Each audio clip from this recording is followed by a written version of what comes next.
KCP cement మీ కలలను దృఢంగా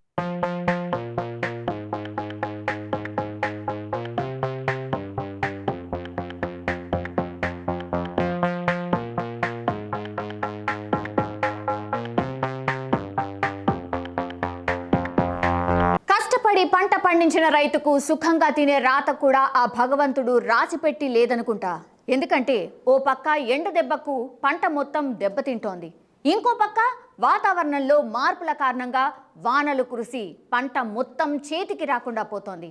ఎందుకంటే పంట చేతికొచ్చే సమయం రైతులు చాలా జాగ్రత్తగా ఉండాలంటూ వాతావరణ శాఖ వెల్లడించింది. ఓసారి వివరాలు చూద్దాం. వాతావరణంలో మార్పుల కారణంగా అకాల వర్షాలు కురుస్తున్నాయి. ఇదే విషయాన్ని ఏపీ విపత్తుల నిర్వహణ సంస్థ వెల్లడించింది. రాబోయే 2 రోజుల పాటు ఆంధ్రప్రదేశ్ వ్యాప్తంగా ఏ జిల్లాలో భారీ నుంచి అతి భారీ వర్షాలు కురుస్తాయని కూడా ప్రకటించింది.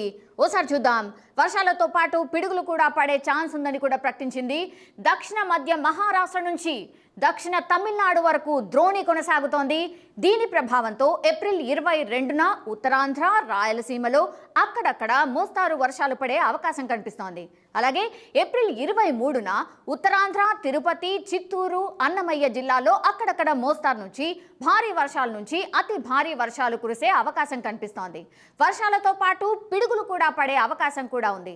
సో రాష్ట్ర ప్రజలను అప్రమత్తంగా ఉండాలని, ముఖ్యంగా రైతులు వారి వారి వ్యవసాయ పనుల్లో తగిన జాగ్రత్తలు తీసుకోవాలని విపత్తుల సంస్థ managing director doctor B R Ambedkar పేర్కొన్నారు.